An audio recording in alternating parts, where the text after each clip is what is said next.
આગળનો પ્રશ્ન છે કે નીચેનામાંથી કયા સ્થળે મુરાલ પેઇન્ટિંગ જોવા મળે છે? મુરાલ પેઇન્ટિંગ ક્યાં જોવા મળે છે? પહેલાં ખબર હોવી જોઈએ મુરાલ પેઇન્ટિંગનો મતલબ શું. મુરાલ શબ્દ લખેલો એટલે ખબર ન પડે, પણ મુરાલ પેઇન્ટિંગ હું તમને કહી દઉં. મુરાલનો મતલબ થાય વોલ, દિવાલ. જે દિવાલ ભીત ચિત્રો આપણે જેને કહીએ ને ભીત ચિત્રો, એને આ લોકો મુરાલ પેઇન્ટિંગ કહે. ઘણી બધી વાર મેં તમને કીધું ને, આમાં આખી વસ્તુ જે છે ને એ લેંગ્વેજ ઉપર આધાર રાખે છે. જો તમારી લેંગ્વેજ ભાષા ઉપર ખૂબ સારી કમાન્ડ છે ને, તમને શબ્દોનો ખેલ આખો ખબર પડી જાય, શબ્દો અને એ બધું ખબર પડી જાય, તો જ તે તમારા ઘણા બધા પ્રશ્નો જે છે એ સોલ્વ થઈ જાય. બરાબર. મુરાલ પેઇન્ટિંગ ખબર ન પડે, પણ મુરાલ એટલે વોલ પેઇન્ટિંગ, એટલે કે દિવાલની વાત કરે છે. એ જો ખાલી શબ્દ ખબર પડી જાય તો બધી વસ્તુ ખબર પડી જાય. મુરાલ પેઇન્ટિંગ અજંતાની ગુફામાં જોવા મળે છે તો કે હા જોવા મળે છે. ઇલોરાની ગુફાની અંદર જોવા મળે છે. લેપાક્ષી મંદિરની અંદર જોવા મળે છે.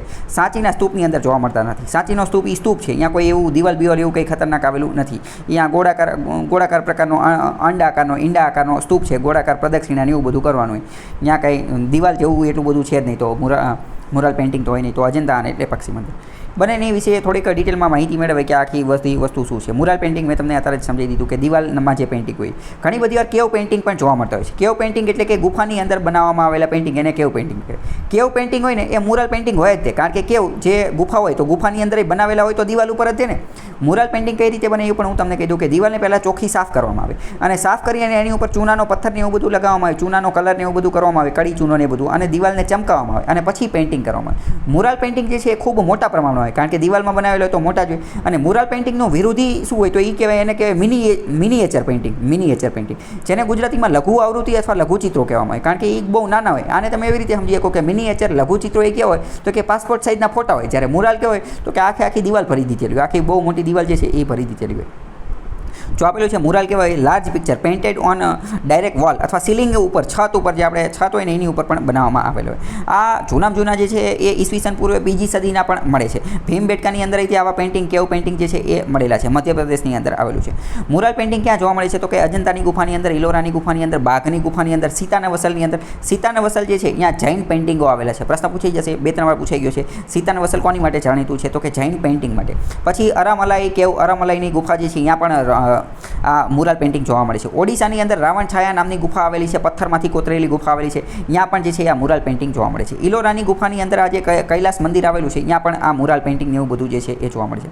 મુખ્યત્વે આ મુરાલ પેઇન્ટિંગની થીમ કઈ હોય છે તો મોટાભાગના પેઇન્ટિંગ બુદ્ધિઝમ, બુદ્ધની આજુબાજુ જોડાયેલ છે. એની સિવાય બીજા થોડા ઘણા જે છે એ જૈન ધર્મની હારે પણ જોડાયેલા છે. જૈન ધર્મની અંદર મેં તમને અત્યારે કહી દીધું, સીતા અને વસલ જે છે ત્યાંના પેઇન્ટિંગ એ જૈન હારે જોડાયેલ છે. જ્યારે અમુક જે છે એ હિન્દુ ધર્મ સાથે જોડાયેલા પેઇન્ટિંગ પણ જોવા મળે છે. આપણે હવે પહેલાં વાત કરીએ અજંતાની અંદર કેવા પેઇન્ટિંગ છે, શું છે, ઓલોન પેલોન એ બધી વાત કરીએ. અજંતાના પેઇન્ટિંગ જે છે એ ઈસવીસન પૂર્વે પ્રથમ સદીની આજુબાજુ બનેલા છે. ઈસવીસન પૂર્વે પ્રથમ સદીથી તે ઈસવીસન પૂર્વે 5મી સદી દરમિયાન બનેલા છે. તમને એવું લાગે પહેલી સદીથી બનાવવાનું ચાલુ કર્યું ઠીક 5મી સદી સુધી બને તો કે હા, સાચી વાત છે. આ આખી ગુફા જે છે એ ગુફાની અંદર જાઓ તો તમને ખબર પડે કે સમગ્ર ગુફા બનવામાં જ કેટલો સમય લાગી ગયો હતો. આજે જે બધા જે છે તો અજંતાની ગુફાની અંદર તો બધી વસ્તુ જે છે ને એ બુદ્ધ હારે જોડાયેલી છે. તમામ વસ્તુ અજંતાની આખી ગુફા જે છે ને એ આખી બુદ્ધિસ્ટ જ છે. જ્યારે ઇલોરાની ગુફા જે છે ને એ બુદ્ધિસ્ટ છે, જૈનિઝમ સાથે જોડાયેલી છે અને હિન્દુઇઝમ, એ ત્રણેય સાથે જોડાયેલી છે. જ્યારે અજંતાની તો માત્ર અને માત્ર બુદ્ધિસ્ટ જ છે. જ્યારે ઘણા બધા લોકો એવું કહે છે કે ઇલોરાની રેની એ બધી બુદ્ધિસ્ટ જ છે, પણ હાથે કરીને એમાં હિન્દુ અને જૈનને રહીને ઘુસાડી દીધું છે. પણ એ જે હોય, આપણે બુકની અંદર વાત કરીએ તો અજંતાની તો આખી બુદ્ધિસ્ટની જ વાત કરે છે, જ્યારે ઇલોરા જે છે એ હિન્દુ, બૌદ્ધ અને જૈન ત્રણેયની વાતો કરે છે. અહીંયા મુખ્યત્વે પેઇન્ટિંગ ને એવું બધું આવેલું છે. ગુફા ચિત્રો બનાવેલા છે ગુફાની અંદરથી. અહીંયા મુખ્યત્વે આકર્ષણ હોય તો પિલ્લર એટલે કે થાંભલાઓ, જે ગુફા પર્વત જે છે એને કોતરી અને થાંભલા બનાવેલા છે. સીલિંગ, છત ઉપર જે ડેકોરેશન કરેલું છે, પેટર્ન ને એવું બધું બનાવેલું છે, અહીંયા મુખ્યત્વે બાબત છે. અજંતાની ગુફાની અંદર અમુક જે જાતક સ્ટોરી એટલે કે બુદ્ધના પૂર્વ જન્મની વાર્તા એવું કહેવામાં આવે છે. જાતક સ્ટોરી જે છે એ અહીંયા કોતરેલી છે. જાતક ટેલ્સ અથવા જાતક કથાઓ જે છે એના પર તમને એવું સાંભળેલું છે કે બુદ્ધના પૂર્વ જન્મની કથાઓ, પરંતુ આમાં ખાલી બુદ્ધના પૂર્વ જન્મની કથા જ નથી. આની સિવાય બીજી પણ વસ્તુ છે. જાતક કથા બહુ ખતરનાક વસ્તુ છે. 8000થી વધુ જાતક કથાઓ જે છે એ લખવામાં આવેલી હતી. હકીકતમાં જાતક કથાઓ એ સામાન્ય માણસ સામાન્ય રીતે જે છે એ સમજી શકે ને એની માટે આ જાતક કથા બનાવવામાં આવી છે. એક રીતે એથિકલ અને મોરલ સ્ટોરી છે. તમે કદાચ એક સાંભળેલું છે પંચતંત્રની વાર્તાઓ. આ પંચતંત્રની વાર્તાઓ શું છે તો કે નાના બાળકો જે છે નાના બાળકોની અંદર એથિક્સ, મોરાલિટી, નૈતિકતા આ બધા ગુણો વિકસે એની માટે એમને આ પંચતંત્રની વાર્તાઓ જે છે એ સંભળાવવામાં આવતી. તો એવી જ રીતે આ જાતક કથાઓનું પણ એવું છે કે વ્યક્તિની અંદર આ બધી વસ્તુ જે વિકસે ને એની માટે આ બનાવવામાં છે. હકીકતમાં રામાયણ અને મહાભારત જે છે ને એ પણ જાતક કથાનો જ ભાગ છે. જાતક કથાની અંદર એક દશરથ જાતક કથા નામ જે છે ને એમાં રામ ને સીતા ને દશરથ ને એ બધા પાત્રો આવે છે. મહાભારતના પણ ઘણા બધા પાત્રો જે છે એ જાતક કથાની અંદર જોવા મળે છે. અર્જુન ને ભીમ ને દુર્યોધન ભગવાન ને વાસુદેવને એ બધા જે છે એ બધા પણ જાતક કથાના પાત્રોની અંદર જોવા મળે છે. બાકી મુખ્યત્વે તો પરીક્ષામાં પ્રશ્ન એ જ પૂછાય છે જાતક કથા શું છે, તો કે બુદ્ધના પૂર્વજન્મની કથાઓ, એટલે કે previous birth of the lord Buddha. અહીંયા અજંતાની ગુફાની અંદર ખાસમાં ખાસ જો કોઈ જોવાલાયક વસ્તુ હોય ને તો એ ગુફા નંબર 9ની અંદર અને ગુફા નંબર 10ની અંદર છે. ગુફા નંબર 9 અને 10ની અંદર એક દિવાલ જે છે એ જોવા મળે છે 10મા નંબરની અંદર. એમાં શું છે તો કે a king with attendance in front of a tree decked with flag. રાજા છે, રાજાની આગળ એક વૃક્ષ છે અને એની આજુબાજુમાં ઝંડા ફ્લેગ જે છે એ લહેરાવવામાં આવેલા છે. એ કોને માનવામાં આવે છે તો કે સેક્રેડ બોધિસત્વ, એવું સેક્રેડ બોધિ જે છે બોધિસત્વ એવું માનવામાં આવે છે. The king at to sacred Bodhi tree, જે બોધિ વૃક્ષ જે છે એ પણ માનવામાં આવે છે. અને અહીંયા વોવ એટલે કે નમન કરવાનું ને એ બધું જે છે અહીંયા જોવા મળે છે. બીજી વાત કરીએ કે ગુફા નંબર 1ની અંદર અજંતાની ગુફાનું જો કોઈ સૌથી મહત્ત્વની વસ્તુ હોય તો એ ગુફા નંબર 1ની અંદર છે. ગુફા નંબર 1ની અંદર પદ્મપાણીનું ચિત્ર આવેલું છે. પદ્મપાણી કોણ છે તો પદ્મપાણી એક રીતનું બોધિસત્વ છે. બોધિસત્વ જે છે એ મહાયાન બુદ્ધિઝમ સાથે જોડાયેલી વસ્તુ છે. બોધિસત્વ અને મહાયાનને એ બધું અલગ અલગ વિડીયોમાં સમજાવેલું છે, એ તમે જોઈ લેજો. 6ઠ્ઠી સદીની અંદર આખું પેઇન્ટિંગ જે છે એ બનાવવામાં આવેલું છે. પદ્મપાણી ક્યાં આવેલું છે? ગુફા નંબર 1 અજંતાની અંદર. પ્રશ્ન એ પણ પૂછાયું છે. પદ્મપાણી શું છે? પદ્મપાણી હકીકતમાં હાથમાં ગુલાબ પકડેલું છે, સોરી હાથમાં કમળ પકડેલું છે. પદ્મનો મતલબ થાય કમળ, પાણીનો મતલબ થાય હાથ. પદ્મ પાણી, હાથમાં કમળ પકડેલું એવી એક લેડીઝનું આકૃતિ છે. એ બોધિસત્વ એને માનવામાં આવે છે. એને ઘરેણા પણ ખૂબ સુંદર પહેરાવવામાં આવેલા છે. પથ્થરની અંદર કોતરીને બનાવવામાં આવેલી છે. એવું લાગે જ નહીં કે પથ્થરમાંથી કોતરેલી છે. જો અહીંયા આપેલું છે ને કે રાઈટ હેન્ડની અંદર લોટસ પકડેલું છે. જમણા હાથની અંદર આ જે લોટસ શું કહેવાય કમળ એ જે છે એ પકડેલું છે. બીજી વાત કરીએ કે અહીંયા બીજી બધી વાતો શું છે તો અહીંયા આ 10 ને 5 15 ને 2 17, 17મા નંબરની ગુફા જે છે, 17મા નંબરની ગુફા ત્યાં પેઇન્ટિંગ કરેલું છે. એ લગભગ 6ઠ્ઠી સદીની આજુબાજુમાં પેઇન્ટિંગ કરેલું છે. અને એમાં બુદ્ધે જે યશોધરાનું એડોબનો મતલબ શું થાય? એડોબનો મતલબ થાય ઘર. ઇંગ્લિશ પણ શીખી લો થોડું. એડોબનો મતલબ થાય ઘર, હોમ, હાઉસનો સમાનાર્થી પૂછાઈ જાય ને તો શું આવશે? એડોબ. બુદ્ધે જ્યારે યશોધરાના ઘરની મુલાકાત લીધેલી હતી અને એના દરવાજા ઉપર બુદ્ધ જ્યારે ખખડાવતા હતા એનું પેઇન્ટિંગ, એનું ચિત્ર જે છે એ આ 10 ને 5 15 ને 2 17મા નંબરની ગુફાની અંદર જે છે એ જોવા મળે છે. અને એ આજે યશોધરાનું ઘર ક્યાં હતું? યશોધરાનું ઘર હતું કપિલવસ્તુની અંદર. તો કપિલવસ્તુની અંદર એના દરવાજે જે બુદ્ધે આંટો માર્યો હતો એ આખું એ ચિત્ર જોવા મળે છે. અને એ સમયે બુદ્ધે જ્યારે આંટો માર્યો હતો ત્યારે આજે યશોધરા ખુદ દરવાજે આવી હતી દરવાજો ખોલવા માટે. અને હારે રાહુલ જે છે, રાહુલ એણે પણ આ બુદ્ધને મળવાની બધી વાતો કરી. અહીં હું તમને બીજી સ્ટોરી પણ કહી દઉં કે બુદ્ધનો એક પુત્ર હતો રાહુલ અને બુદ્ધની પત્ની હતી યશોધરાની બધી વાતો તો તમને ખબર હશે. પણ હકીકતમાં નરસિંહ નામનો શબ્દ જે છે, નરસિંહ નામનો શબ્દ, નરસિંહ મહેતાનું નામ પણ જાણીતું છે. અને નરસિંહ ઉપર એક ભગવાન પણ જોવા મળે છે. તો નરસિંહ નામનો શબ્દ જે છે ને એ પણ બુદ્ધ માટે વપરાયેલો છે. એ બુદ્ધ માટે વપરાયેલો છે કારણ કે આજે બુદ્ધ જે છે એ સંન્યાસ લઈ લીધો અને એની પછી જ્યારે પ્રથમ જ વાર પોતાના રાજમહેલની અંદર આવે છે તો રાજમહેલની અંદર આવે છે તો બુદ્ધની ચમક જ એટલી હોય છે, એમનું જે તેજ આંખોનું ની બધાનું શરીરનું ની બધાનું તેજ એટલું ખતરનાક હોય છે કે આજુબાજુ ચેલા ને એ બધું ફરતા હોય ને એક રીતે રોયલ એન્ટ્રી મારતા હોય છે, બરાબર. અને એમનું તેજ જ એટલું હોય છે કે કોઈ પણ વ્યક્તિ જે છે ને એની સામે આવે તો એની સામે ઝૂકી જાય, નમન આપ કરી નાખે ને એનો મતલબ ભાગતા થઈ જાય ને એ રીતની બધી વસ્તુ જોવા મળે છે. તો જ્યારે બુદ્ધ દરબારની અંદર અથવા તો જે મહેલની અંદર એન્ટ્રી મારે છે તો રાહુલ જે છે એ જોઈને ચકિત થઈ જાય છે. રાહુલ જોઈને ચકિત થઈ જાય છે અને રાહુલ એના મમ્મીને પૂછે છે કે ભાઈ આ આટલો ખતરનાક વ્યક્તિ કોણ છે કે જેનેથી બધા લોકો મંત્રમુગ્ધ થઈ જાય છે, ચેરિસ્મેટિક પર્સનાલિટી ધરાવે છે અને આ લેવિસલી ડેકોરેશન અથવા તો આટલું ચેરિસ્મેટિક પર્સનાલિટી ધરાવવાવાળું વ્યક્તિ કોણ છે. ત્યારે આ યશોધરા જે છે ને એ રાહુલને બુદ્ધના બધું વર્ણન કરતાં કહે છે કે ભાઈ એ વ્યક્તિ જે છે એ બહુ ખતરનાક છે અને એ નરસિંહ જેવા લક્ષણો ધરાવે છે, સિંહ જેવા લક્ષણો ધરાવે છે, ઓલું પેલું, અને નરસિંહ તરીકેનું બિરુદ જે છે એ એને આપે છે. નરસિંહ ગાથા એવું લખશો, નરસિંહ ગાથા બુદ્ધ, એટલે એ આખું એનું વર્ણન પાલી ભાષાની અંદર મળી જશે, બરાબર. તો આવા પ્રશ્ન પણ અમુક વાર પૂછાતા હોય છે. બીજી વાત કરીએ કે beautiful depiction of feminine beauty is the painting of Mayadevi. માયાદેવીનું ચિત્ર જે છે એ પણ બનાવવામાં આવેલું છે. માયાદેવી જે છે એ બુદ્ધની માતા જે છે એનું ચિત્ર પણ બનાવેલું છે. અહીંયા બીજી વાત કરીએ કે બીજા બુદ્ધિસ્ટ પેઇન્ટિંગ પણ બનાવવામાં આવેલા છે અને અમુક બુદ્ધિસ્ટ પેઇન્ટિંગની અંદર બ્રાહ્મણિકલ ફિગર જે છે એ પણ જોવામાં આવે છે. જેમ કે ઇન્દ્રનો ફોટો, ઇન્દ્રની મૂર્તિ જે છે એ પણ અહીંયા જોવા મળે છે. ઇન્દ્ર જે છે એ વાદળોની હારે હારે ઉડતા હોય એવું દર્શાવવામાં આવેલું છે. અને મ્યુઝિકલ ઇન્સ્ટ્રુમેન્ટ, સંગીતનું સાધન હાથમાં પકડેલું હોય એવી બધી વસ્તુ જે છે એ પણ અહીંયા જોવા મળે છે. સીલિંગ, છતને પણ ખૂબ સારી ડેકોરેશન કરવામાં આવેલી છે 10 ને 5 15 ને 2 17મા નંબરની ગુફાની અંદર અને 6ઠ્ઠી સેન્ચુરીની અંદર બનેલી છે. અહીંયા એક બીજો પિંક એલિફન્ટ, ગુલાબી કલરનો હાથી જે છે એનો પણ ખૂબ જ સારું ડેકોરેશન કરેલું પેઇન્ટિંગ જોવા મળે છે. તમને ખ્યાલ હશે કે હાથી જે છે એ બૌદ્ધ ધર્મનું ખૂબ જ મોટું પ્રતીક છે.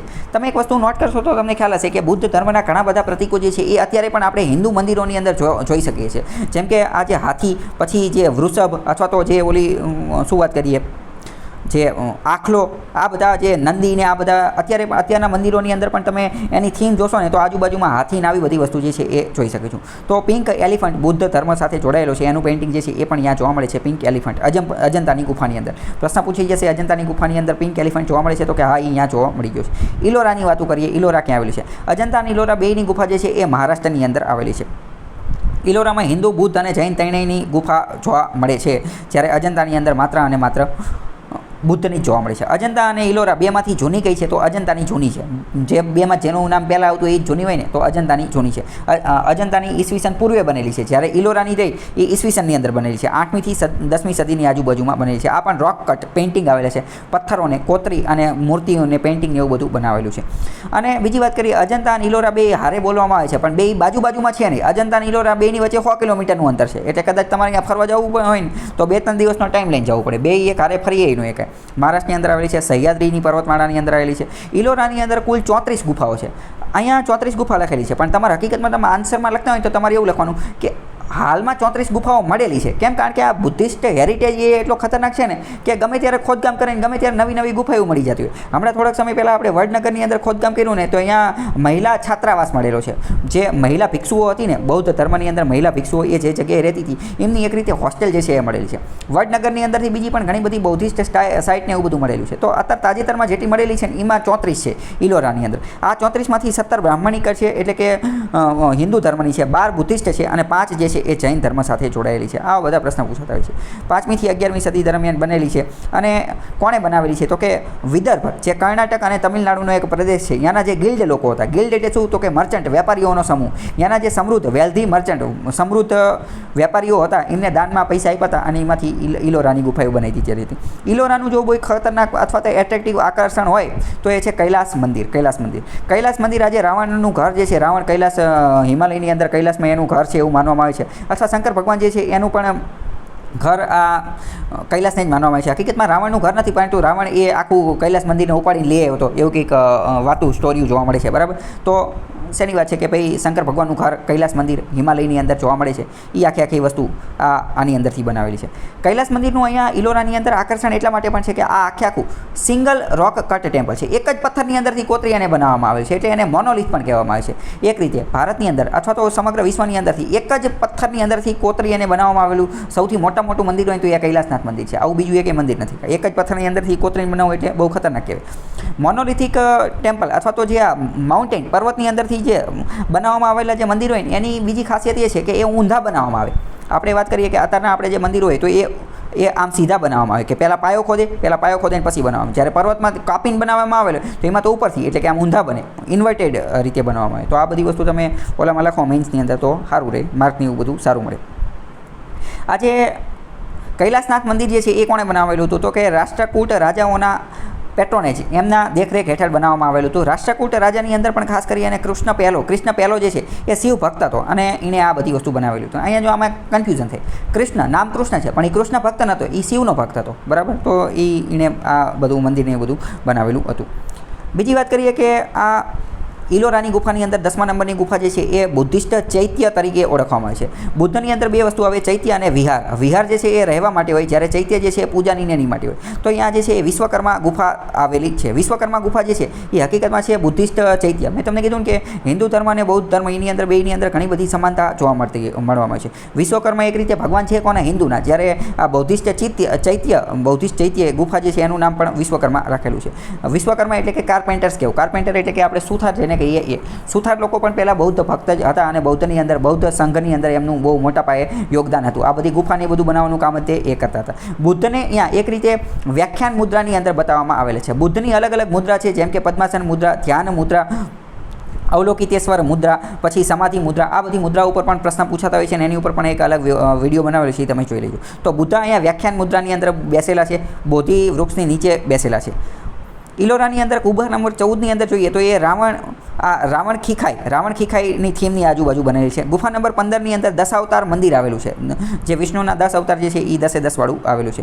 ત્યાં બે મુખ્ય જૈન ગુફાઓ પણ આવેલી છે. કોની અંદર? તો કે ઇલોરાની અંદર મેં તમને કીધું ને ઇલોરાની અંદર જૈન ગુફા આવેલી છે. તો ઇલોરાની અંદર જે બે મુખ્યત્વે જૈન ગુફા આવેલી છે એ છે ઇન્દ્રસભા અને જગન્નાથ સભા. પ્રશ્ન પૂછાઈ જશે ઇન્દ્રસભા અને જગન્નાથ સભા ગુફા ક્યાં આવેલી છે? ઇલોરાની ગુફાની અંદર. કોની યારે જોડાયેલી છે? તો કે જૈન ધર્મ સાથે જોડાયેલી છે.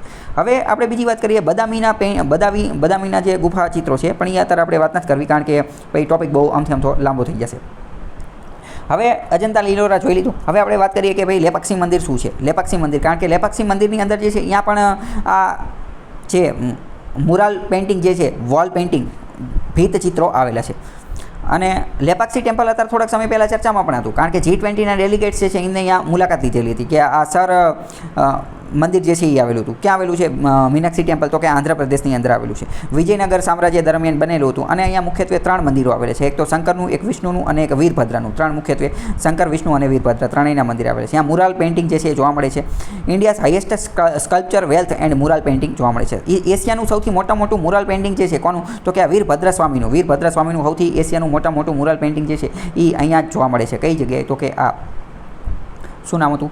આ લેપાક્ષી મંદિર જે છે અહીંયા જોવા મળે છે. આંધ્રપ્રદેશની અંદર આવેલું છે. અહીંયા આ જે મંદિર પણ અહીંયા આવેલું છે. અને અહીંયા પણ જે બિગેસ્ટ મોનોલિથિક બુલ, એક જ મોનોલિથિક બુલ જે છે એ જોવા મળે છે. સૌથી મોટો મોનોલિથિક એક જ પથ્થરમાંથી બનાવવામાં આવેલો બુલ જે છે એ પણ જોવા મળે છે. એ તમને કન્ફ્યુઝન થાય. તમને એવું લાગે કે હમણાં મેં એમ કીધું કે એક જ પથ્થરમાંથી બનાવવામાં આવેલું સૌથી મોટું મંદિર જે છે એ તો કૈલાસ મંદિર જે છે એ ઇલોરાની ગુફામાં આવેલું છે. તો અહીંયા એમ કહું છું કે એક જ પથ્થરમાંથી અહીંયા કોની વાત છે? આજે લેપાક્ષી મંદિરની અંદર બુલ એટલે કે બળદની અંદર, બળદ જે છે ને બળદ, એક જ પથ્થરની અંદરથી બનાવવામાં આવેલો સૌથી મોટો વિશ્વનો બળદ હોય ને તો એ આ લેપાક્ષી મંદિરની અંદર આવે છે. બુલ જે છે એ પણ બૌદ્ધ ધર્મની અંદર થોડુંક વધારે મહત્ત્વ જે છે એ ધરાવે છે. મુરાલ પેઇન્ટિંગ ને એ બધું અહીંયા આપેલું છે. આપણે એના વિશે ઓલરેડી વાત થઈ ગઈ છે. વીરભદ્ર મંદિર જે છે, વીરભદ્ર મંદિર એ 2 ભાઈઓ દ્વારા બનાવવામાં આવેલું હતું, વીરાના અને વિરૂપાના. આની આર્કિટેક્ચર સ્ટાઇલ કઈ છે? તો કે વિજયનગર સ્ટાઇલની અંદર જે છે આખું મંદિર બનાવવામાં આવેલું છે. પછી બીજું અહીંયા કોઈ ખાસ વસ્તુ હોય ને તો અહીંયા એક આના ટોપ ઉપર, આ આખા મંદિરના ટોપ ઉપર કુરમ અવતાર પણ આવેલો છે. કુરમ હિલ પણ આવેલી છે. કુરમનો મતલબ શું થાય? ટોર્ટોઇઝ આકારની. હકીકતમાં જે વિષ્ણુના 10 અવતાર છે એમાં એક કુર્મ અવતાર પણ છે. આ જે કાચબાનો અવતાર જે છે એ પણ માનવામાં આવે છે. તો એ પણ આવેલું છે. નંદી નામનો બુલ, બળદ જે છે એ પણ બનાવવામાં આવ્યું છે, જે એક જ ગ્રેનાઇટના સ્ટોન, એક જ ગ્રેનાઇટના પથ્થરમાંથી બનાવવામાં આવેલું છે. વિજયનગરના બધા એ બધું જોવા મળે છે. બીજું એક અહીંયાનું મહત્ત્વનું સ્કલ્પચર શિલ્પ હોય તો એ કયું છે? તો કે સ્નેક ઓન ધ નાગલિંગા. એક જે અહીંયા હું તમને ફોટો જ બતાવી દઉં. આ જે છે એ બરાબર, આ જે શેષનાગ જે છે, શેષનાગની આકૃતિ અને શિવલિંગની ઉપર શેષનાગ હોય એવી રીતની વસ્તુ જે છે એ અહીંયા જોવા મળે છે. બરાબર, તો આ પ્રશ્નો પૂછાતા હોય છે. હવે ત્રીજા નંબરનો ઓપ્શન છે તો સાંચીનો સ્તૂપ. સાંચીના સ્તૂપ વિશે પણ થોડી વાત કરી લઈએ. સાંચીનો સ્તૂપ ક્યાં આવેલો છે? તો કે મધ્યપ્રદેશની અંદર આવેલું છે. અહીંયા કોઈ પણ પ્રકારનું મુરાલ પેઇન્ટિંગ છે નહીં. પહેલાં તમે જોઈ લો કે એ દેખાય છે કેવો. જો આ સાંચીનો સ્તૂપ છે. હવે તમે ખુદ વિચારો, આમાં મુરાલ પેઇન્ટિંગ બનાવે ક્યાં? અહીંયા મુરાલ પેઇન્ટિંગ બને એવું જ છે નહીં. બરાબર, તો એનું આપણે પહેલાં આકૃતિ જે છે આ એની આકૃતિ છે, મધ્યપ્રદેશની અંદર આવેલી છે. હવે આપણે સાંચીના સ્તૂપનું થોડુંક PhD કરીએ કે ભાઈ શું છે એનું પેલું. સાંચીનો સ્તૂપ જે છે એ વર્લ્ડ હેરિટેજ સાઇટ પણ છે, બુદ્ધિસ્ટ લેન્ડમાર્ક છે. ખાસમાં ખાસ વાત એ છે કે સાંચીનો સ્તૂપ જે છે એ બુદ્ધની યાદમાં બનાવવામાં આવ્યો છે, પણ બુદ્ધે કોઈ દી એની મુલાકાત લીધી જ નથી. બુદ્ધે કોઈ દી આ મુલાકાત લીધી ન હતી. બરાબર, જૂનામાં જૂનો એક તો પથ્થરમાંથી બનાવવામાં આવેલો છે. કોણે બનાવ્યો હતો? તો કે મૌર્ય રાજા અશોક દ્વારા બનાવવામાં આવેલો હતો. બુદ્ધની રેલિક્સના આધારે જે છે બનાવવામાં આવેલો હતો. રેલિક્સ શું છે ને એ બધું ઓલરેડી સમજાવી દીધેલું છે. વિંધ્યાની પર્વતમાળા જે છે મધ્યપ્રદેશ ભોપાલથી 50 કિલોમીટરની 50 કિલોમીટર આખું જે છે એ આવેલું છે. અહીંયા ટૂંક વાત કરીએ ને તો આ જે સાંચીનો સ્તૂપ જે છે ને ત્યાં સૌથી મહત્ત્વની, જો અહીંયા કેવું હોય કે સાંચીનો સ્તૂપ નામ હોય, પણ અહીંયા કંઈ એક જ સ્તૂપ ન હોય, બીજી ઘણી બધી વસ્તુ હોય. આ આખો શું છે? કોમ્પ્લેક્સ છે, એક કોમ્પ્લેક્સ. અહીંયા બીજી ઘણી બધી વસ્તુ આવેલી હોય, જેમ કે મંદિરનો પણ એક કોમ્પ્લેક્સ હોય, અંદર એક મોટું મંદિર હોય, નાના બીજા કેટલાય મંદિર આવેલું હોય. તો આ જે સાંચીનો સ્તૂપ જે છે એ પણ એક પ્રકારનું કોમ્પ્લેક્સ, એક રીતનો કોમ્પ્લેક્સ જેવી વસ્તુ છે. એમાં સૌથી મહાન મોટી વસ્તુ હોય તો એનું નામ છે ગ્રેટ સ્તૂપ, મહાસ્તૂપ. એની સિવાય અશોક સ્તંભ, અશોકના પિલ્લર જે છે એ પણ આવેલા છે, જેની અંદર અશોકના ઇન્સ્ક્રિપ્શન, શિલાલેખો જે છે એ બધે લખેલા છે. તો અને બીજા અહીંયાના જે ગેટવેઝ આવેલા છે, એટલે કે દરવાજા અને તોરણ ને એવું બધી વસ્તુ પણ આવેલી છે. એ 1989ની અંદર એને યુનેસ્કો વર્લ્ડ હેરિટેજ સાઇટ જે છે એ બનાવવામાં આવેલી હતી. આનું થોડોક ઇતિહાસ આપણે સમજવાની કોશિશ કરીએ કે સાંચીનો સ્તૂપ જે છે એનો ઇતિહાસ જે છે તો બુદ્ધિસ્ટ મોન્યુમેન્ટ છે, મૌર્ય 3જી સદીની આજુબાજુમાં અશોકે બનાવેલા હતા. મૌર્ય રાજા અશોકે બનાવેલા હતા. પરંતુ એની પછી આગળ જતાં ગુપ્ત સામ્રાજ્યના લોકો જે છે એણે પણ એની અંદર થોડો ઘણો સુધારો ને એવું બધું કરેલું હતું. તો પ્રશ્ન એ પૂછે છે કે સાંચીનો સ્તૂપ માત્ર અને માત્ર મૌર્ય સાથે જોડાયેલો છે? ખોટું પડી જશે. મૌર્ય અને ગુપ્ત બંને હારે જોડાયેલો છે, કારણ કે ગુપ્ત જે રાજા હતા એને પણ એની અંદર થોડો ઘણો સુધારો જે છે એ કરવાનું ને એ બધું કામ કરેલું હતું. અશોકના સ્તંભ ને અશોકના જે મૌર્યનો ઓર્નામેન્ટ્સ, પથ્થરના જે ઘરેણાં ને એ બધું બનાવેલું એની અંદર થોડો ઘણો સુધારો કર્યો હતો. બીજી વાત કરીએ કે મૌર્ય અને ગુપ્ત હારે તો જોડાયેલું છે, તે હારે હારે શૃંગ રાજાઓ સાથે પણ જોડાયેલા હતા. મૌર્ય વંશ પછી શૃંગ વંશ આવેલો હતો, તો શૃંગ વંશ સાથે પણ આખા સ્તૂપ જોડાયેલા છે. હારે હારે સાતવાહન વંશ સાથે પણ જોડાયેલા છે, કારણ કે એ બધાએ પણ અહીંયા રિપેરિંગ કામ કરાવેલું હતું. આમાં ઇતિહાસની અંદર કેવું હોય કે કોઈ એક મોન્યુમેન્ટ સ્થાપત્ય બનેલું છે, તો એક રાજાએ અહીંયા કંઈક બનાવેલું હોય, બરાબર, પણ પછી એ ભવિષ્યમાં જે બીજો રાજા હોય તો અહીંયા કંઈક બીજી નવી વસ્તુ એડ કરી દે, પછી બીજો રાજા હોય તો એ કંઈક બીજી નવી વસ્તુ એડ કરી દે.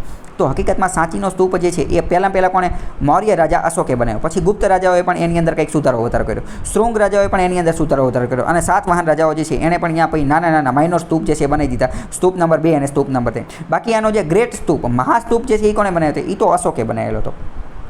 અશોક વદના નામની એક પુસ્તક જે છે એની અંદર એવી વાતો આપેલી છે કે ઈસવીસન પૂર્વે 2જી સદીની આજુબાજુમાં જે છે એ અહીંયા એ સ્તૂપ જે છે એને કોઈ વેન્ડલાઇઝ કરી નાખ્યો હતો. વેન્ડલાઇઝ મતલબ જર્જરિત કરી નાખ્યો હતો, એની ઉપર હુમલો કરી નાખ્યો હતો. આ જે સ્તૂપ જે છે ને એને તોડી નાખ્યો છે. કોણે તોડ્યો હતો? તો કે પુષ્યમિત્ર શૃંગ જે છે ને એને તોડ્યો હતો, એવી વાતો કરે છે, પણ એની કોઈ પુખ્તા સબૂત મળતા નથી.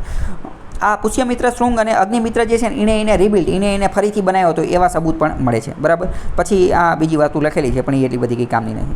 સ્તૂપના અંગો કયા કયા છે, સ્તૂપ કઈ રીતે બને, એની એ સ્તૂપ પણ મહત્વનો ટોપિક છે. જીપીએસસી ઓલરેડી 5-10 માર્કની અંદર 10-15 માર્કની અંદર મેઇન્સમાં પણ પ્રશ્ન પૂછેલો છે એસટી એન્ડ ડીવાયએસઓની અંદર. તો એમાં સ્તૂપની એની આકૃતિ બનાવવી પડે. આને મેધી કહેવાય, આને અંડ કહેવાય, હર્મિકા કહેવાય, છત્ર કહેવાય. છત્રની ઉપર 3 વસ્તુ હોય, તે 3ને ધર્મ, અર્થ અને શું કહેવાય ધમ્મ.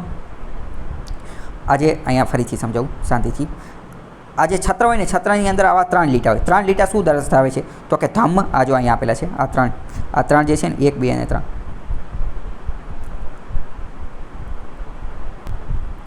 તો એ જે 3 ટુકડા જે છે એ બુદ્ધ, ધમ્મ અને સંઘ એ 3 દર્શાવે છે. તમે કદાચ સાંભળેલું હોય કે બુદ્ધમ શરણમ ગચ્છામિ, ધમ્મમ શરણમ ગચ્છામિ અને સંઘમ શરણમ ગચ્છામિ. તો એ 3 જે છે એ એને ડિનોટ કરે છે. આજુબાજુમાં ગોળાકાર પ્રદક્ષિણા પથ ને એવું બધું આવેલું હોય. અહીંયા હું તમને બીજી પણ એક ખાસ વાત કહી દઉં. ઘણા બધા લોકોને એવું કન્ફ્યુઝન હોય કે આ જે છે ને આમાં ક્યાંક દરવાજો હોય છે અને આની અંદર કરવાનું હોય છે, પણ એ તમારી બધાની વાત ખોટી છે, બરાબર. એવું આમાં ક્યાંય દરવાજો હોય નહીં. આ જે છે ને એ યાદ છે, આની આજુબાજુમાં ગોળાકાર ગોળ ફરવાનું હોય, આની અંદર કાંઈ ન હોય, અંદર ક્યાંય જવાનું જ ન હોય, બરાબર. આની અંદર જવાનો દરવાજો એવું કંઈ આમાં હોય નહીં. એ તમારે કન્ફ્યુઝન હોય તો દૂર કરી નાખજો. ખાલી ગોળાકાર પ્રદક્ષિણા પથ હોય, બીજું આમાં કંઈ હોય નહીં.